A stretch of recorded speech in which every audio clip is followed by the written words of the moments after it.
Hello, I'm Dan Gibson and welcome to the second video in this series, the Qibla Story. In the first video, we looked at the Qibla. What is it? What evidence do we have that Muslims originally prayed towards Jerusalem? There is evidence in books, but there is no archaeological evidence, was our conclusion. And the evidence in books was all written 200 to 300 years after the Qibla change took place. Then we looked at the Petra Qiblas and over 20 mosques that appear to face towards the city of Petra. Again, we're doing an overview. If you want to look at exact things, if you want to study them, look at the Qibla tool on the website or go to the book Early Islamic Qiblas and look there. But the website is probably the most current. We're trying to keep the most current information on the website, although it is hard because we keep getting emails and discovering new things and are checking things out all of the time. Okay. Now we're going to come up to a chart that I have drawn. I've put it on the map for you. And this looks at the time starting about 700 AD. Now, 700 AD is actually 81 AH, after the Hijrah. So we have jumped ahead 81 years into the history of Islam, and now we're going to pick it up around 700 AD, and we're going to look at what happens because the Qibla suddenly splits into three different things that appear. So we have the Petra, actually four, because we have the Petra Qiblas, and they continue on. There are still mosques who are being built even on into later dates. And so on my computer, I'm going to start this up. So here we go. On the Qibla tool, we can see that even into the 700s, 705, we have the Sana Mosque, and you're working with Al-Aqsa in 709, Walid 712, Khirbat al-Mafjar 714, Anjar 714, and Qasr al-Kastal in 20, even Qasr Mashata in 743, and so forth. So these, and I have some others that are, if you notice here, they're just, we don't know, we know about the century they were built in, we don't know the exact dates. But you can see that the Petra continues on at least until 743, and I would say, we can safely say about 750, so another 50 years, that mosques are being built that where the Qibla seems to face the city of Petra in southern Jordan. But something else takes place. So let's go back to our chart here, and you will see as we're coming down, the first thing that takes place, and this is the bit that gets everything going, and that bit is the what we call the between mosque, and it all starts with the first name on the top of the list. 706 is Hajjaj, General Hajjaj, and he builds a mosque. Now, Hajjaj, we've given his story in other videos. He starts out as a school teacher. He graduates up. He goes off to Damascus. He becomes a leader in the bodyguard of the Caliph. He makes his way up until he is actually appointed to go down to the city that is rebelling against him. We believe it's the city of Petra. And he goes to the holy city. He's told, don't destroy the city, don't kill people in the sacred place, but please go down and put the rebellion down. And so he goes down there, but he writes back and says, I need permission, and he gets permission. He goes in, and there's a bloody battle that takes place between General Hajjaj and the Ibn Zubair and others who are protecting the holy city. We see this all, according to the Qiblas, we see this all taking place in the city of Petra. In the end, General Hajjaj is victorious. He has put down the rebellion, but it's a bloody affair. People are killed in the sacred area. The Kaaba building gets destroyed from a manjanic, which is throwing these rocks in, and so forth. So the city is in a miserable place. Hajjaj goes in, and he's rather disappointed, at least that's the way I take it, from the city, because it's full of idols, it's full of temples to other gods, and it's full of all these things, and in the middle of all of this is the Kaaba, which is now destroyed. And during that war, Ibn Zubair apparently grabs the black rock and he moves it down to the deserts of Saudi Arabia. He goes out in the desert, probably to a place where there was a valley, a well into it, and his people go there and they settle there. And because they have the black rock, they begin to pray. They continue. They are religious.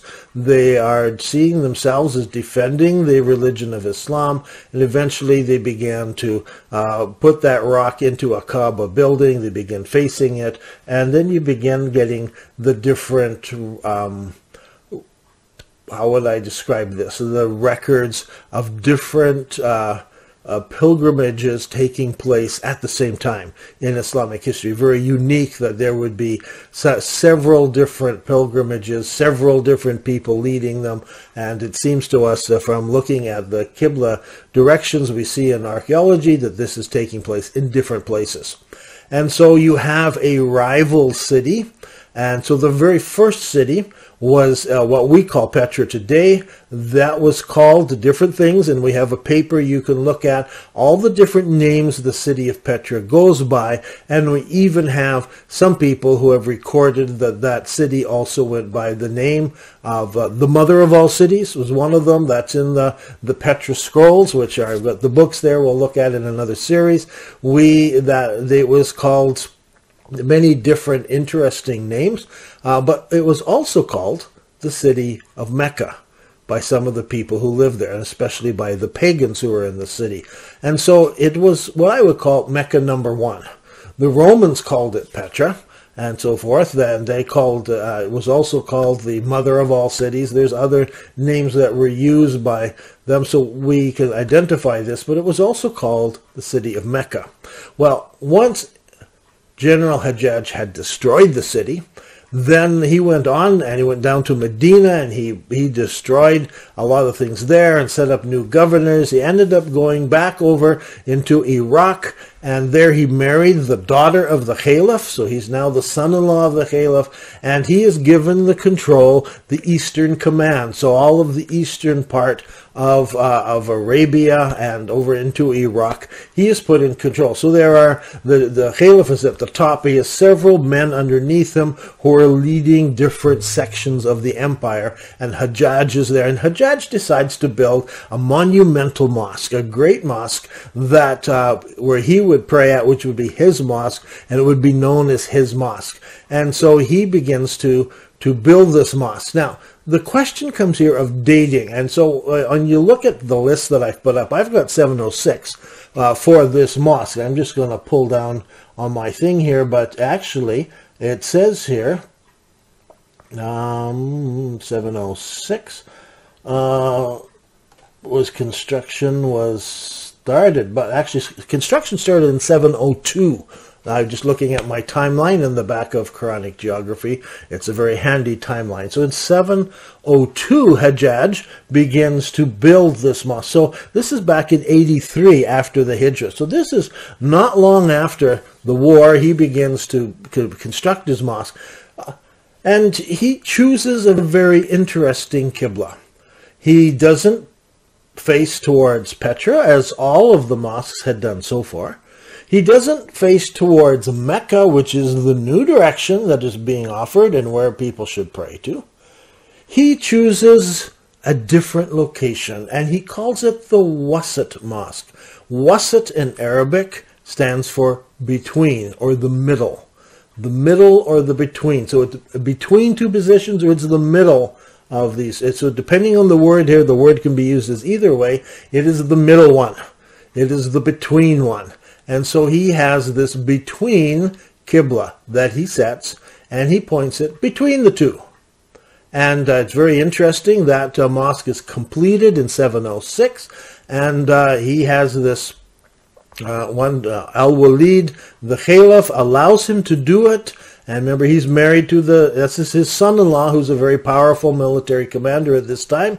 And so he allows his son-in-law to point his mosque towards the middle one. Well, that starts something. And you will see in these three columns here that it's not, we can't find the first mosque that pointed to Mecca in Saudi Arabia. We don't know. We can find one in 727 that points there. And not long after 730 in the Amman Citadel, the palace there, it chooses a Qibla that is towards Mecca. And a few years later, the Mosque of Mansur, which the Abbasids build over in Baghdad, it faces towards Mecca, and then the list goes on. And after that, they start out infrequently, and they get more frequently until Mecca is the choice everywhere. What is interesting is this between thing, because obviously they start building other mosques at this time, and during the time that General Hajjaj is in control, this is over a 66-year period, mosques are built to face the between position, and we can choose that over here on our map. We can look at the between position. I'll just flash the picture up, but it gives us the number of those mosques, and there's a bunch of them here. I haven't counted them, so I go 1, 2, 3, 4, 5, 6, 7, 8, 9, 10, 11, 12, 13, 14, 15, 16, 17, 18, 19, 20, 20. I get more than 20. So we have more than 20 that point to Petra. Now we have more than 20 mosques that face the between position. And they're all built in a 66-year period. Now, there's a whole slew of them being built right at the beginning. And so in those first few years, many of these mosques are being built. Many of them are being constructed. I have the dates of their completion up here. But this is not the when they were begun, but rather the completion of these mosques. And so some of them were built over a 10-year period or more. But as we look at this, you'll notice in 715 General Hajjaj dies, but the mosques are not all completed. And so over the next few years, many of these mosques are completed, maybe even begun and completed. Obviously, the between position was quite well accepted in the Eastern Empire that Hajjaj was in control of.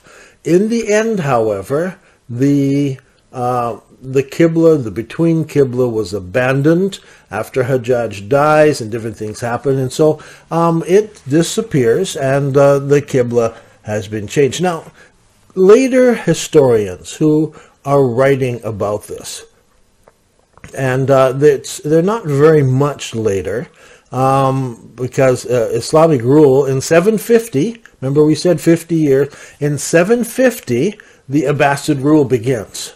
And so now the Abbasids take over. Now mosques point to Mecca in Saudi Arabia. We don't have any mosques before this time well,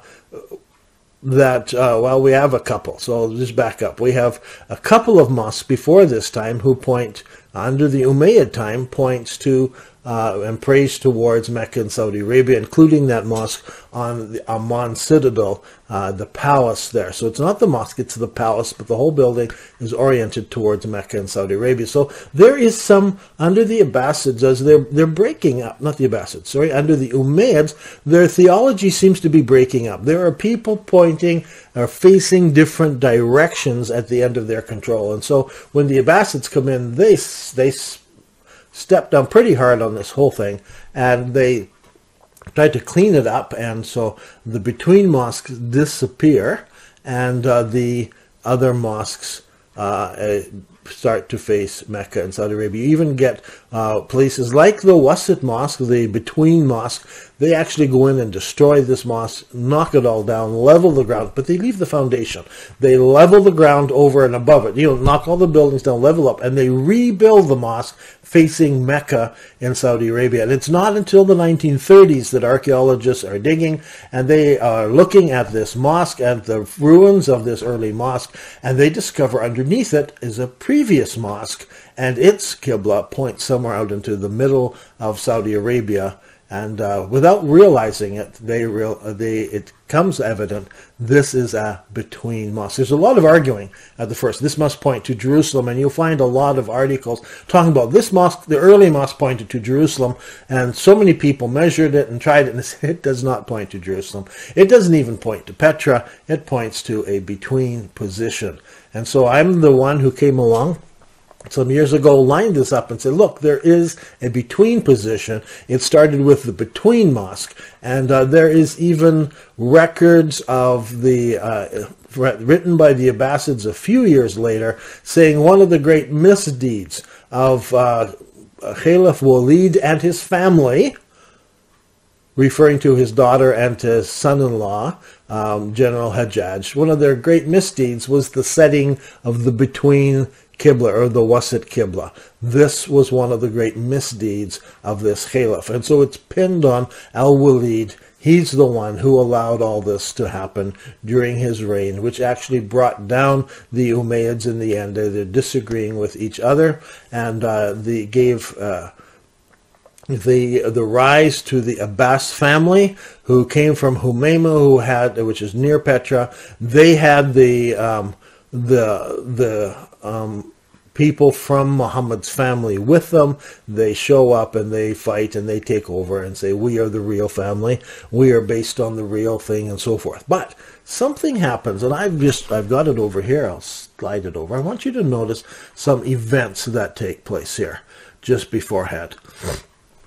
In 708, to go back here to when we're looking at the between mosque, but in 708, that's when the mihrab is introduced. That's that little circle, what do you call it, arch, whatever's on an arch, that shows the direction of prayer. So when you're in a mosque, you're looking, there's a niche cut into the wall, a round one, and people face, that says that's the Qibla direction.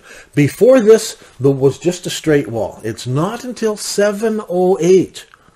So I think back then there is already a question of, should we pray towards Mecca? They're not rebuilding mosques in 708. They're introducing the mihrab, and they're putting this niche into the walls of mosque. And the first one that is done in Medina, even though the general there, the governor there is not happy with what they're doing. They put the niche, they changed the Qibla wall, put a niche into it, and show that they're praying towards Mecca. So we have Mecca on one side, we have Hajjaj with his between on the other. And so that's in 708 or 89 after the Hijrah.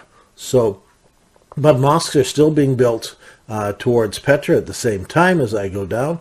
Now in 710, that's not very much later, 91 after the Hijrah, Khalid al-Qasri, he is appointed as governor of the Holy City. And he's very strict, and he enforces unpopular views on people. And so it talks about, this guy came along and he changed things. He made things unpopular. Khalid insisted that the caliph's interpretation of history and religion were correct. If there's any question about history, or if there's any question about religion, then the caliph's word stands. It's almost setting him up like a pope.